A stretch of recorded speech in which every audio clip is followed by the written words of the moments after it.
희년에 대한 율법의 의미와 예언.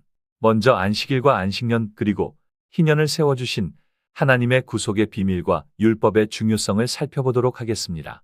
레위기 23장 엿새 동안은 일할 것이요 일곱째 날은 쉴 안식일이니 성회라. 너희는 무슨 일이든지 하지 말라. 이는 너희 거하는 각처에서 지킬 여호와의 안식일이니 하셨습니다. 하나님께서 세워주신 안식일을 범하면 어떻게 될까요? 민수기 15장 32절 이스라엘 자손이 광야에 거할 때 안식일에 어떤 사람이 나무하는 것을 발견한지라.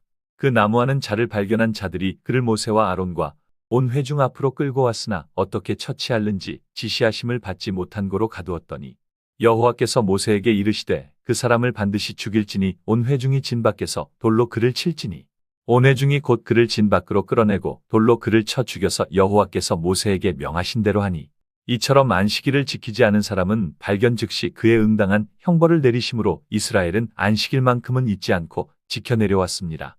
이어 안식년에 대해 알아보겠습니다. 레위기 25장 여호와께서 시내산에서 모세에게 일러 가라사대 이스라엘 자손에게 고하여 이르라. 너희는 내가 너희에게 주는 땅에 들어간 후에 그 땅으로 여호와 앞에 안식하게 하고 너는 6년 동안 그 밭에 파종하며 6년 동안 그 포도원을 다스려 그 열매를 거둘 것이나 제7년에는 땅으로 쉬어 안식하게 할지니 여호와께 대한 안식이라. 안식년은 안식일처럼 지키지 않아도 즉결 심판이 이루어지지 않다 보니 이스라엘 백성은 사울왕 1095년부터 여호야김 605년까지 무려 70번이나 지키지 않고 있었던 것입니다.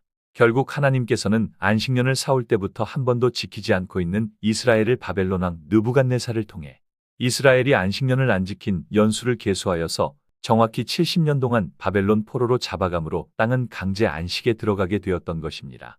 예레미야 25장 그러므로 나 만군의 여호와가 이같이 말하노라. 너희가 내 말을 듣지 아니하였은즉 보라 내가 보내어 북방 모든 족속과 내 종 바벨론 왕 느부갓네살을 불러다가 이 땅과 그 거민과 사방 모든 나라를 쳐서 진멸하여 그들로 놀램과 치소거리가 되게 하며 땅으로 영영한 황무지가 되게 할 것이라.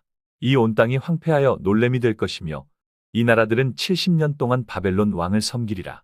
역대하 36장 하나님이 갈대아 왕의 손에 저희를 다 붙이심에 저가 와서 그 성전에서 칼로 청년을 죽이며 남녀와 노인과 백발 노홍을 긍휼히 여기지 아니하였으며 칼에 벗어난 자를 바벨론으로 사로잡아가매 무리가 거기서 바사국이 주재할 때까지 이르니 이에 토지가 황무하여 안식년을 누림같이 안식하여 70년을 지내었으니 여호와께서 입으로 하신 말씀이 응하였더라.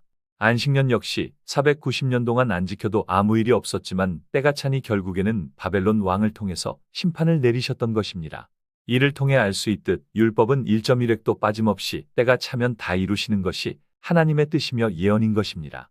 그렇다면 지나간 역사가 왜 교훈이라고 말씀하셨을까요? 이는 마지막에 이루실 예언이 없다면 교훈이 될 수가 없을 것입니다. 우리는 안식일을 지키지 않았던 이스라엘 백성의 결과를 보았고 안식년 역시 490년을 안 지키고 지냈지만 결국에 가서 지키지 않은 이스라엘 백성이 어떤 결과를 초래하게 되었는지 지나간 역사를 통해 보았습니다. 그렇다면 아직까지 이루지 않은 율법이 무엇이며 마지막 교훈으로 남아있는 율법이 무엇일까요? 바로 희년입니다. 하나님의 교회 설립 50년 되는 희년, 2014년도라는 것은 다들 알고 있지만 너무도 중요한 희년이 어떤 의미인지, 희년이 어떻게 예언이 성취되었는지 알지 못한 결과로 내 백성이 지식이 없으므로 망한다고 하신 말씀이 내게 응해서는 안 되겠습니다. 결국 희년을 모른다는 것은 희년에 다 같이 서 있었어도 기름 준비 못한 다섯 처녀가 되어 이를 갈며 후회하는 날이 오고야 마는 것입니다. 그럼 희년에 대해 살펴보고 희년의 예언은 누구를 통해서 언제 어떻게 이루어 가시는지 알아보겠습니다. 레위기 25장 8절 너는 7 안식년을 계수할지니 이는 7년이 7번인즉 안식년 7번 동안 곧 49년이라. 7월 10일은 속죄일이니 너는 나팔 소리를 내되 전국에서 나팔을 크게 불지며 제50년을 거룩하게 하여 전국 거민에게 자유를 공포하라. 이 해는 너희에게 희년이니 너희는 각각 그 기업으로 돌아가며 각각 그 가족에게 돌아갈지며 하나님께서는 제7일을 창조주의 기념일로 정하셨으며 또 7이라는 숫자를 완전수로 허락하시고 안식일을 7번 계수하여 77절을 세우셨으며 77절을 7번 지켜 7해가 되는 년을 안식년으로 제정하시고 안식년의 해가 또 7번 도래하는 해를 희년으로 세우셨습니다. 구약 때 보이신 안식일의 엄중한 제도와 안식년을 통해서 보이신 심판 역시도 모두 희년의 완전한 성취를 이루시고 희년을 드러내시기 위한 그림자여 교훈이었던 것입니다. 7일로 제정된 안식일은 일일은 1년으로 성취되어 안식년으로 이루시고 안식년은 7년째 희년으로서 완전한 성취를 보이신 것입니다. 희년은 완전한 수, 7수의 끝을 의미하며 이는 희년이 바로 완전 창조를 이루시는 구속의 마지막 예언이기에 완전한 7울의 비밀 역시 희년에 울려 퍼지는 나팔과 함께 개봉이 되는 것입니다. 결국 희년의 종에서 해방받은 14만 4천만이 7천년 영원한 안식천년에 들어가 세세토록 왕노릇하게 되는 것입니다. 그럼 희년의 예언은 누가 선포하시는지 살펴보겠습니다. 레위기 25장 8절 너는 7 안식년을 계수할지니 이는 7년이 7번인즉 안식년 7번 동안 곧 49년이라. 7월 10일은 속죄일이니 너는 나팔 소리를 내되 전국에서 나팔을 크게 불지며 제50년을 거룩하게 하여 전국 거민에게 자유를 공포하라. 희년은 안식년이 7번 도래하는 50년 되는 해인 7월 10일 대속죄일에 나팔을 불어 온 이스라엘 백성에게 자유를 공포한 날이 희년입니다. 대속죄일에 희년을 선포했다는 뜻은 유월절을 세우시기 위해선 유월절의 양이 되신 예수님 오시지 않고서는 새 언약이 선포될 수 없는 것처럼 대속죄일에 희년을 선포하신 것 역시 대속죄일에 제물이 되신 예수님께서 오시지 아니하시고는 결단코 희년이 선포될 수 없음을 뜻하는 것입니다.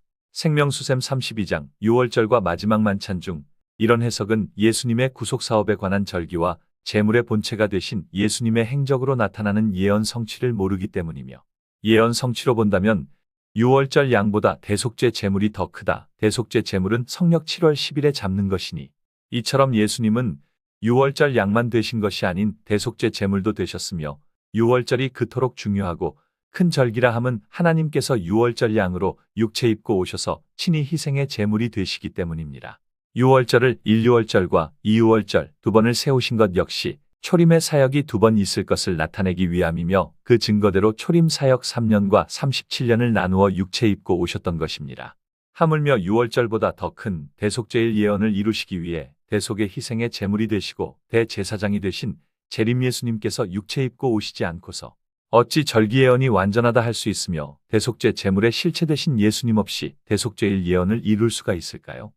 대속죄일의 완전한 성취가 희년에 오셔서 영원한 대속의 의미로 자유를 공포하시는 것이므로 희년에 반드시 재림 예수님이 오셔야만 희년이 선포가 되는 것입니다. 요한복음 8장 진리를 알지니 진리가 너희를 자유케 하리라. 36절 아들이 너희를 자유케 하면 너희가 참으로 자유하리라. 이렇듯 진리는 아들로 오신 예수님이 진리시며 아들이신 이삭재림 예수님만이 자유를 선포하시는 것입니다. 안식일의 주인 역시 예수님이시므로 마지막 여자의 자손으로 오신 재림 예수 박광수님께서만이 희년을 선포하시고 자유를 공포하실 수 있는 것입니다. 이어서 희년의 자유를 공포하는 나팔을 대속죄일에 불게 하신 예언의 참 의미를 살펴보겠습니다. 대속의 은혜와 자유를 선포하는 희년의 예언은 지나간 역사를 통해 알 수 있습니다. 성전 건축 예언 중 마지막 성전이 헤롯 성전이며 헤롯 성전 때 초림 예수님이 오신 것 역시 재림 때 오실 것에 대한 그림자인 것입니다.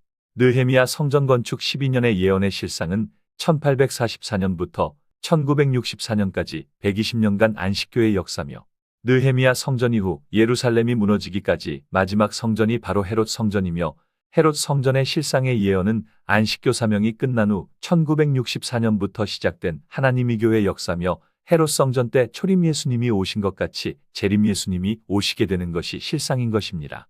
안식교의 사명이 끝남과 동시에 하나님의 교회가 세워진 1964년 시점부터 50년이 되는 해가 희년이며 재림 예수님 오셔서 자유를 공포하시게 되는 것입니다. 이 역시 지나간 역사를 통해 이루어진 예언을 살펴보겠습니다. 요한복음 2장 예수께서 대답하여 가라사대 너희가 이 성전을 헐라 내가 사흘 동안에 일으키리라. 유대인들이 가로되 이 성전은 46년 동안의 지었건을 내가 3일 동안에 일으키겠느뇨 하더라. 그러나 예수는 성전된 자기 육체를 가리켜 말씀하신 것이라. 예수님께서 성전에 올라가서 성전 정화한 이때를 성경을 잘 모르는 교회는 예수님 복음하신 지 1년이 지난 사건으로 얘기하는 교회가 있는데 이 역시 성경의 예언을 모르고 하는 소리입니다. 46년 동안 지었다고 한 이 장면의 시기는 예수님 침례받으시고 얼마 지나지 않은 30세에 이루어진 사건입니다. 그래서 요한복음 1장 침례 요한에게 침례받으시고 이어 2장에 기록이 된 것이며 시대적 배경을 보더라도 헤롯이 기원전 20년부터 성전을 짓기 시작하였고 이때가 성전을 지은 지 46년째가 되었으므로 헤롯이 죽은 것은 BC 3년이며 헤롯이 살아있어 예수님을 죽이려 한 때와 호정령으로 베들레헴으로 돌아가던 시기 역시 기원전 4년이므로 예수님 성탄은 기원전 4년경입니다. 예수님 성탄이 기원전 4년으로 헤롯 성전 46년째 되는 해는 기원 후 27년이자 예수님 30세 되는 해인 것입니다. 이후 3년 반 복음하시고 죽으심과 부활 그리고 승천까지 이루신 때가 바로 AD 31년이며 부활 후 50일째 되는 오순절에 이른비 성령 내려주신 역사가 모두 거울과 예언이 되는 것입니다. 예수님 3년 반 복음 후인 AD 31년은 헤롯 성전을 짓기 시작한 지 50년째 되는 해이며 실체적인 예언은 영적 헤롯 성전인 하나님의 교회 설립 50년이 되는 것입니다. 초림 때 헤롯 성전 50년째인 오순절에 이른비 성령 내린 역사의 실체는 하나님이 교회 설립 50년 되는 희년에 재림 예수님 성령이 임하실 것을 초림의 역사를 통해 거울로 보이셨던 것입니다. 예언대로 하나님의 교회 설립 50년이 희년이며 교회 설립 50년의 희년이 될 수 있는 것은 2000년 전에 예수님께서 땅의 성전을 헐라하시고 성전된 자기 육체를 가리킴이라 하신 것처럼 하나님의 교회 건물이 희년이 되는 것이 아니라 성전은 예수님이 성전이기에 재림 예수님 성탄 후 50년이 되는 것이 온전한 희년의 예언 성취가 되는 것입니다. 예수님 오셔서 웅장하게 지어져가는 헤롯 성전을 보시고 헐어버릴 것을 명하셨지만 예수님을 믿지 않고 헤롯 왕을 따르는 육체를 따라난 족속은 이 땅에 성전을 세우기 위해 일심을 다해 결국 AD 62년에 가서야 성전 완성은 하였지만 AD 70년에 가서는 예수님 말씀대로 도리에 돌아나 남지 않고 무너지고 말았던 것입니다. 이처럼 초림의 역사가 반복되고 있으니 하나님이 교회가 진리의 교회가 맞다면 교회 설립 50년 희년이 이미 2000년 전에 헐어버리라 하신 건물이 성전 실체가 되어선 안 되는 것입니다. 희년에 반드시 성전 실체 되신 재림 예수님께서 50세가 되셔서 희년을 선포하고 계실 때라야 하늘의 성전이 이 땅에 세워진 50년 희년이 되는 것이며 이 땅에 하나님의 나라가 임하는 것입니다.